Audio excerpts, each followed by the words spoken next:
Your kids don't deserve that vacation. Mom proclaimed over Sunday supper, her fork pointed accusingly across the table. Not after refusing to share their room with your sister's kids. Do you realize how disappointed those poor youngsters were? I stared down at my plate, feeling the usual weight of family criticism descending over me like a thick blanket. The roast meat remained undisturbed, strangely unappetizing. My two children, Emma and Jake, sat alongside me in quiet. Their prior joy regarding our planned beach excursions suddenly faded. Emma's shoulders were slumped forward, her normal brightness subdued. Jake moved peas about his plate without eating. They wanted their own space for once. I remarked gently, "We've shared accommodations on every family trip for the past 5 years. That's what family does." My sister, Jennifer, interrupted, her voice dripping with righteousness. "My kids were looking forward to spending time with their cousins, but apparently yours are too good for that now." Dad laid down his drink with a determined clunk. "Selfish conduct shouldn't be rewarded. Maybe you should rethink that beach home rental. Teach children a lesson about family values." I looked at Emma, who was 11 and had been so happy about finally getting her own room on vacation. Jake, aged 9, had requested if he might bring his telescope to see stars from a private balcony. Simple demands, natural kid wants for a little of freedom. They're just kids. I attempted to explain. Spoiled kids, Jennifer corrected. When mine were that age, they never complained about sleeping on air mattresses in communal areas. They understood sacrifice. Mom nodded firmly. "Exactly. You're raising kids to be entitled. This getaway would just make things worse. Cancel it. Use the money for something useful." The strain in my chest increased gradually, but I kept my face neutral. "I'll think about it." "Don't think," Mom instructed. "Do the right thing. Those youngsters need to learn consequences." I drove home in quiet as Emma and Jake peered out the windows. Neither inquired about the beach house. They'd learned, as I had years before, that longing for things in our family frequently led to disappointment. That night, after snuggling them into bed, I sat at my laptop. The beach home rental confirmation gleamed on the screen. $20,000 for 2 weeks in a small beachfront home. I'd saved for 18 months, doing additional freelance assignments, foregoing meals, budgeting every dime. But Mom's words rang in my head. Jennifer's judgment, Dad's disappointment. My finger hesitated above the cancellation button. Then I glanced at the picture pinned on my bulletin board. Me at their age, cramped into a corner on a family holiday, giving up my bed for relatives, sleeping on floors, always accommodating, always last. I closed the beach house tab. Instead, I opened another browser window and started looking for something else totally. 3 days later, I sent a simple text to the family group chat. "Canceled beach home rental. You were correct." Mom's reaction came instantly. "Good. Proud of you for making the mature choice." Jennifer continued. "This will be good for them in the long run." I didn't react. I was too busy arranging other preparations. The next week, I picked up Emma and Jake from school with their luggage already packed in the trunk. "Where are we going?" Emma asked carefully, as if frightened to hope. "Vacation," I said simply. But Grandma added, "Grandma doesn't decide how I parent my children." Jake's eyes widened. "Really? We're truly going someplace." "Really, I didn't tell them where. I wanted to see their expressions when we arrived." The airport was congested, but we passed through security easily. I'd arranged everything properly. Passports, paperwork, travel insurance. Emma handled her little bag carefully, treating the voyage with regard. When we approached the gate, she finally read the departure board. "Mom," she said, her voice quivering, "this says Maldives." "It does. Like the actual Maldives, the islands in the Indian Ocean. The very same." Jake clasped my hand, speechless for the first time in his life. His eyes were wide, reflecting the departure board's radiance. The flight was lengthy but pleasant. We had good chairs with entertainment systems and food served on genuine trays. Emma watched 3 movies. Jake peered out the window for hours, entranced by clouds and waves. When we arrived, a resort staff welcomed us with cold towels and welcoming beverages. The speedboat voyage to our overwater property took 30 minutes, skimming through blue seas so transparent I could see fish swimming below. Our property included 2 bedrooms, each with its own bathroom and terrace looking over the beach. Emma stood in her room, staring at the glass floor panel that exposed water and marine life below, and began weeping. "What's wrong?" I inquired, frightened. "Nothing's wrong," she wailed. "Everything is perfect. This is the most gorgeous location I've ever seen." Jake noticed the telescope in his room, put there at my suggestion while booking. That night, he spotted stars from his own terrace as tropical fish swam in the lit waters below. We spent our days swimming, kayaking, and eating fresh fruit on our balcony. We took precisely 1 snapshot, a sunset photograph from our villa terrace with Emma and Jake silhouetted against an orange and pink sky. I shared it on social media with a simple caption. Sometimes the appropriate decision is the unexpected one. Within minutes, my phone started vibrating. Jennifer's message arrived first. "This is simply unfair. Then, Mom, I assumed you canceled your vacation. Dad, how can you afford this?" I switched off my phone and returned to watching my children play in the shallow water near our villa, their laughing spreading across the lagoon. The mails continued to build up over the following several days, but I checked them just once daily. Jennifer had reportedly investigated Maldives resort pricing. Her messages were more furious. "Do you know how much such overwater mansions cost? That's months of mortgage payments, years of auto insurance. College fund money. Mom scheduled a family video chat, which I refused to participate. She left a voicemail. We need to address your financial choices. This is reckless. Those youngsters don't comprehend the value of money today. You've wrecked them." My cousin Sarah, who had always been polite, conveyed a different type of message. "Good for you. I recall how many trips you gave up for everyone else. Enjoy every second."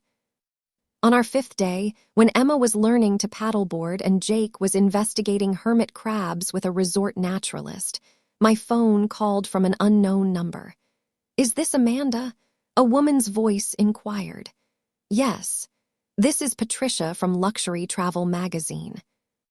Your latest Instagram post was detected by our algorithm. We're doing a segment on single parents making unforgettable experiences for their children. Would you be interested in being interviewed?" I gazed at the turquoise horizon. "I'm not sure I'm intriguing enough for that. On the opposite. Your post has been shared 8,000 times in the previous 3 days. Parents are relating with your caption about unexpected decisions. We'd love to showcase your tale. I promised to think about it and hung up confused." That evening, another call arrived, this time from the resort manager. "Ms. Amanda, we've observed your family has been particularly low maintenance and considerate throughout your visit. We'd like to give you a free upgrade to our premium villa for your remaining days, and we'd be pleased if you'd consider writing a review of your experience. That's incredibly generous, but needless. Please. We insist. Your children's excitement has been noted by our whole crew. It's great to witness a family fully present and thankful. The premium property was even more stunning, with a private pool and personal butler service. Emma and Jake couldn't believe it was true. On our 10th day, I finally phoned Mom back. "I hope you're satisfied." She started quickly. "Jennifer is heartbroken. Her youngsters constantly wondering why their relatives get to travel to nice resorts while they're trapped at home. They're welcome to save for their own vacations." I answered gently, "Don't be clever, you know what I mean. This was excessive, unneeded. You canceled the smart beach house merely to show a point. I canceled it because you made me question my parenting. Then I realized you've been doing that my whole life, making me question myself, making me pick everyone else's comfort above my own children's pleasure. Silence extended over the line. The beach house was $20,000. I continued. This vacation cost approximately the same, maybe a little less really since I utilized miles and points I've been saving for years via job travel. The difference is that here my kids have their own space, their own rooms, their own solitude. They're not sleeping on floors or giving up beds or being forced to feel bad for having basic comfort. But the Maldives is quite inexpensive if you prepare carefully and utilize resources effectively. You thought it was excessive because you've always felt I'm incapable of making decent judgments. Jennifer felt I was being careless since she's never inquired about my true financial status. More quiet. I have a successful freelance consulting business, I remarked gently. I earn decent money, I save carefully, I budget responsibly. And I thought my children deserved to feel exceptional for once without family criticism hovering over us. We were attempting to teach kids values. You were attempting to dominate me as you usually have. The difference is I'm not asking for permission anymore. I heard Dad's voice in the background inquiring what was happening. I need to go, I replied. My kids want to do sunset dolphin watching. Amanda, wait. I hung up. That night, Emma posed the question I'd been anticipating. Are we in trouble with Grandma? Probably, I conceded, but not the kind of trouble that matters. What kind matters? Jake asked. The sort where you sacrifice who you are to make other people comfortable. That's the difficulty I'm trying to avoid teaching you. On our penultimate day, the travel magazine interview was published online. It was tasteful, focused on the significance of making pleasant memories and following parental intuition. My family picture accompanied the piece, however identities were kept hidden at my request. Sarah texted, "Just read the article, you're my hero." Jennifer's message was different. Everyone is talking about this piece. They know it's you. Mom is embarrassed. I answered simply, good. The trip home was bittersweet. Emma and Jake were tanned and comfortable, full of tales about snorkeling experiences and nighttime fruit bat sightings. They'd made friends with other resort youngsters and learnt about marine conservation via the resort's environmental initiatives. At baggage claim, I switched on my phone entirely for the first time in 2 weeks. 73 messages waiting. Most came from family members, ranging from furious to perplexed to pleasantly supportive. Several aunts and uncles had obviously been following the magazine article debate and had comments regarding Mom's public criticism. One letter stuck out from my younger brother Marcus, who seldom indulged himself in family strife. Dad convened a family meeting concerning your defiance. I told them if teaching kids they deserve happiness and personal space is rebellion, then maybe we should all rebel more frequently. Good job, sis. I grinned and placed the phone back into my pocket. When we went home, Emma hung the sunset shot in her room. Jake created a notebook about the aquatic creatures he'd noticed. Neither mentioned the family issues or inquired when we'd see their cousins again. 3 weeks later, I got a formal invitation to speak at a parenting conference on boundary establishing with extended family. The organizer had read the magazine piece and believed my opinion would connect with their audience. Mom phoned the night before the conference. I saw the speaking engagement announcement, she responded stiffly. Did you? Amanda, you're making this into something bigger than it needs to be. I'm sharing my experience, that's all. You're making me look like a villain. I've never disclosed your name publicly. If you feel villainized, perhaps that's worth exploring. She hung up without saying goodbye. The conference went nicely. Dozens of parents contacted me later, sharing their own tales of familial pressure and judgment. Many were sobbing. Several complimented me for giving them permission to prioritize their children's emotional needs above extended family expectations. I drove home thinking about those discussions. about the ways we perpetuate patterns of control and guilt throughout generations, and about how changing those patterns begins with a single choice to choose otherwise. Emma surprised me at the door with a painting she'd created of our Maldives property. "Can we go back someday?" she inquired eagerly. "Absolutely," I vowed, "and next time we'll stay even longer." Jake cried out from his room, "And we'll still have our own rooms." "Always," I called back. "You'll always have your own space." Later that evening, once the kids were sleeping, I sat on the back porch with tea and my laptop. The family group chat had been silent for days, an odd calm that seemed more pleasant than embarrassing. My phone flashed with a text from Jennifer. "Can we talk?" I debated ignoring it, but concluded it wouldn't serve anybody. "Sure," I said. She called immediately. "I've been thinking," she said, her voice missing its normal sharpness, "about what you said, about control and judgment." I paused. "My kids asked me why we never have special excursions, just our family. And I realized I don't have a solid response beyond. That's not how our family does things. Which is precisely what Mom always said to us. It's a hard pattern to break," I conceded. "I'm not apologizing for everything," she stressed. "But maybe I was too harsh about the room sharing stuff. Your kids are excellent kids. They earned a good trip."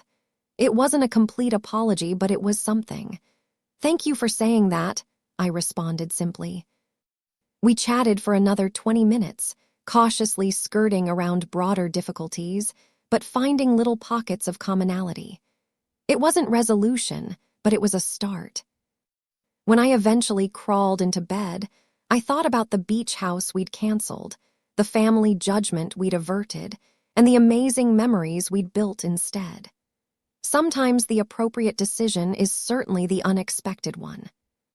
And sometimes, teaching your children that they deserve pleasure is the most essential lesson of all.